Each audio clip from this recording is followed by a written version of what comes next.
दोस्तों, राधे राधे। क्या हालचाल है आपके? अपन आ रहे हैं YouTube चैनल पर। आज जो अपन टॉपिक करवाने जा रहे हैं बहुत ही महत्वपूर्ण टॉपिक है और जिसकी अपन बात करेंगे।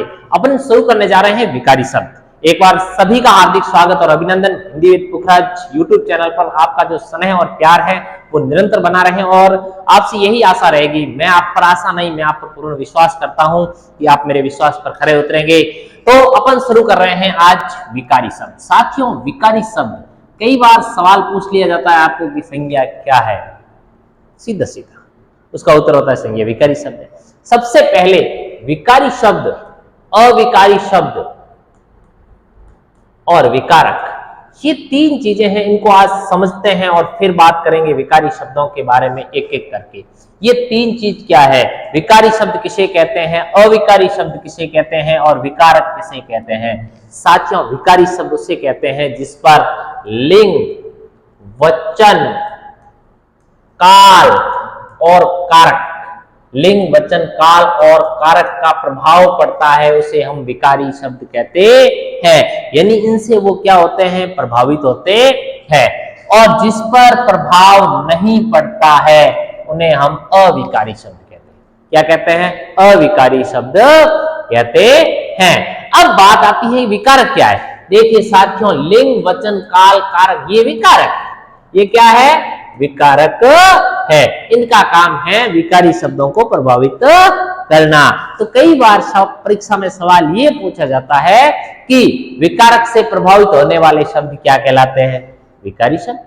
या लिंग क्या है? लिंग एक विकारक है। आपसे पूछा जाता है संज्ञा क्या है, तो संज्ञा एक विकारी शब्द है। आपसे पूछा जाता है क्रिया विशेषण क्या है, तो अविकारी शब्द है। अविकारी और अव्यय, इसकी हम विस्तृत बात करेंगे।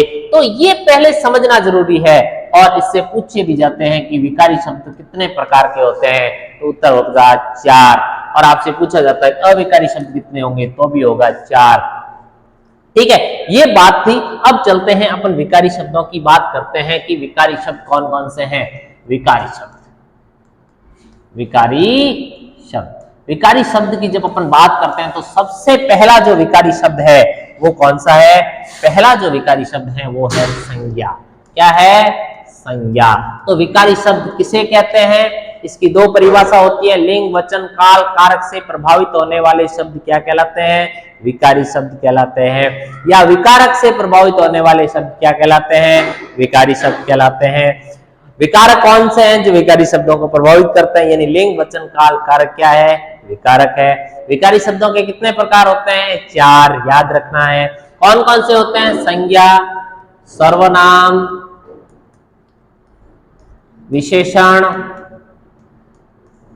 और क्रिया। संज्ञा, सर्वनाम, विशेषण और क्रिया, याद रखना है। इसमें से ऐसे पूछ सकते हैं इसमें से कौन सा विकारी शब्द नहीं है, या ये पूछा जा सकता है कि इसमें से कौन सा है जो विकारक से प्रभावित नहीं होता है। तो समझ गए? तो ये बात होगी कि विकारी शब्द कितने हैं, विकारी शब्दों के प्रकार कितने हैं? 4, संज्ञा, सर्वनाम, विशेषण और क्रिया। याद रख लोगे? बिल्कुल। अब अपन बात करते हैं संज्ञा की। किसकी बात करते हैं? संज्ञा। अब बात आती है कि संज्ञा, संज्ञा क्या है? सबसे पहला, संज्ञा क्या है? और संज्ञा का अर्थ हो गया कि संज्ञा जो है उसका यदि आपको शाब्दिक अर्थ पूछा जाता है तो इसका अर्थ होता है नाम। क्या होता है? शाब्दिक अर्थ क्या होता है? नाम। और संज्ञा जो शब्द है ये बना है समधन्या से, समधन्या से। यानी सम का अर्थ हो गया पूर्ण और ज्ञा का अर्थ हो गया ज्ञान। पूर्ण ज्ञान। क्या हो गया? पूर्ण ज्ञान। अब संज्ञा जो है इसका अर्थ निकला पूर्ण ज्ञान। अब संज्ञा है क्या? देखिए, इस संसार में वो सब चीजें जिसको हम छू सकते हैं, जिसको हम देख सकते हैं, जिसका हम एहसास कर सकते हैं, वो सब क्या है? संज्ञाएं हैं। कहने का मतलब यह है कि जिसका नाम है वो संज्ञा है। लंबी चौड़ी कोई परिभाषा नहीं है। जिसका नाम है वो क्या है? संज्ञा है। अब हो गया, लेकिन उसकी कोई न कोई तो परिभाषा होगी। बिल्कुल। प्राणी, वस्तु, स्थान, भाव, अवस्था, गुण, दशा, इनके नामों को हम क्या कहते हैं? संज्ञा कहते हैं। तो क्या क्या हो गया भाई? प्राणी, वस्तु, स्थान, भाव, अवस्था, गुण और दशा, इसके नाम को हम क्या कहते हैं? संज्ञा कहते हैं। तो आप लिख सकते हैं इसको कि प्राणी, वस्तु, स्थान, प्राणी, वस्तु, स्थान, भाव, अवस्था, दशा, गुण। भाव, वस्तु, स्थान, प्राणी, वस्तु, स्थान, भाव, अवस्था, दशा और गुण का जो नाम होगा वो क्या है? सब संज्ञाएं हैं।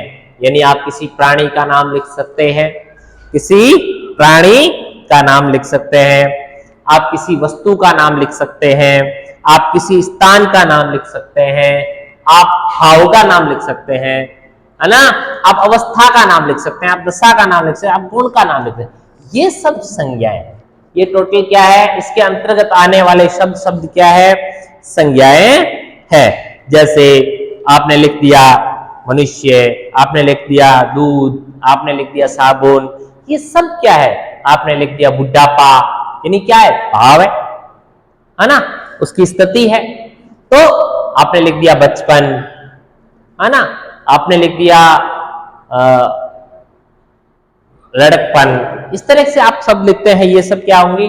संज्ञाएं होगी। अपन अलग अलग बात करेंगे। तो प्राणी, वस्तु, स्थान, भाव, अवस्था, दशा और गुण के नाम को संज्ञा कहते हैं। नाम को संज्ञा कहते हैं। अब तक कोई समस्या? वही संज्ञा का अर्थ शाब्दिक अर्थ नाम, सम धन ज्ञान से बना, जिसमें सम का अर्थ पूर्ण, ज्ञा का अर्थ पूर्ण, ज्ञान संज्ञा कहलाती है। संज्ञा की परिभाषा प्राणी, वस्तु, स्थान, भाव, अवस्था, दशा और गुण के नाम को क्या कहते हैं? संज्ञा कहते हैं। एक एक पॉइंट को समझने की कोशिश करें। अब अगला सवाल आता है कि संज्ञा के प्रकार। अगला सवाल क्या है? संज्ञा के प्रकार। और संज्ञा एक विकारी शब्द है, ये आप जानते हैं। संज्ञा के जब प्रकार की बात आती है तो संज्ञा 3 प्रकार की। कितने प्रकार की? 3 प्रकार की संज्ञा होती है। कौन कौन सी होती है भाई? व्यक्तिवाचक संज्ञा। कौन कौन सी होती है? व्यक्तिवाचक संज्ञा, जातिवाचक संज्ञा, व्यक्तिवाचक संज्ञा, जातिवाचक संज्ञा और भाववाचक संज्ञा। व्यक्तिवाचक संज्ञा, जातिवाचक संज्ञा और भाववाचक संज्ञा। अब देखिए, व्यक्तिवाचक संज्ञा, जातिवाचक संज्ञा और भाव, ये व्यक्ति विशेष, वस्तु विशेष और स्थान विशेष का बोध करती है। ये क्या करती है? व्यक्ति, वस्तु और स्थान, ये 3 चीजें इसमें रहती है। क्या क्या? व्यक्ति, वस्तु, विशेष। ये क्या होते हैं? विशेष होते हैं। ये क्या होते हैं? विशेष। और ये सबका, इन्हीं तीनों का यदि कोई समूह में बोध करवा रहा है तो वो जातिवाचक में बदल जाता है। समझ आ गया? व्यक्ति विशेष है ना, लड़का, समूह है बहुत सारे लोग, उसमें कह दिया अभिषेक। अभिषेक एक लड़के का नाम है, ये व्यक्ति विशेष, ये व्यक्तिवाचक है। अभिषेक एक लड़का है, लड़का जातिवाचक है, क्योंकि लड़के के अंदर एक समूह का बोध हो गया। समझ गए? हिमालय एक पर्वत का नाम है, पर्वत बहुत सारे पर्वतों के नाम। जहां बहुत सारों की बात आती है स्थान की, तो वहां पर जातिवाचक की बात आती है। समझ गए? और जहां पर एक की बोध हो वहां व्यक्तिवाचक की बात होती है। ठीक है? अब गाय, गाय का मतलब बहुत सारी, काल की गाय, कबल्डी गाय, राठी गाय, जितनी भी गाय है सबका नाम आ रहा है। तो विशेष का नाम आती, स्थान हो गया, वस्तु हो गया, है ना, जैसे पंखा तो एक जाति का है, ठीक है, बजाज का पंखा है ना, तो व्यक्ति। घड़ी जाति है, क्योंकि बहुत सारी घड़ियां, किसी का HMT की घड़ी है तो वो विशेष व्यक्ति होगी, विशेष वस्तु होगी। तो कहने का मतलब यह है कि जहां पर समूह का बोध हो वहां जाति है, और जहां पर एक का बोध हो वहां व्यक्ति। समझ गए? Very good. चलो अब समझते हैं कि व्यक्ति विशेष। अब ये बात आ गई सेम, इसमें क्या हो जाएगा, यही व्यक्ति, स्थान, वस्तु और स्थान, इसके किसका बोध होता है इसमें, इसमें समूह का बोध होता है। आप समझ गए होंगे। अब पीछे क्या रहेगी, पीछे रहेगी अवस्था, पीछे रहेगी दशा, पीछे रह गया गुण। यही तो बात मैंने लिखी थी भाई, पीछे देखो, पीछे चलो। प्राणी, व्यक्ति, ये दोनों, ये तीनों चीजें किसमें आ रही है, व्यक्तिवाचक। भाव, अवस्था और दशा और गुण की बात आ जाए, गुण दोष सभी और भाव, गुण दोष भी ले सकते हो, इसमें दोष भी ले सकते हो। ये सब किसकी बात है, भाववाचक। बुरा व्यक्ति, बुरा विशेषण है, बुराई भाववाचक संख्या। समझ गई, बस। बच्चा जातिवाचक, छोटा बच्चा, मंझला बच्चा व्यक्तिवाचक, और उसमें बचपन भाववाचक। ठीक है, ये भाव, उसकी अवस्था, बुढ़ापा, गरीबी, अमीरी, दशा की बात हो रही है। तो इस तरह से आप समझ गए होंगे इन तीनों में फर्क। अब एक एक करेंगे अपन। ठीक है, तो इन सातों पॉइंटों को आपको याद रखना है।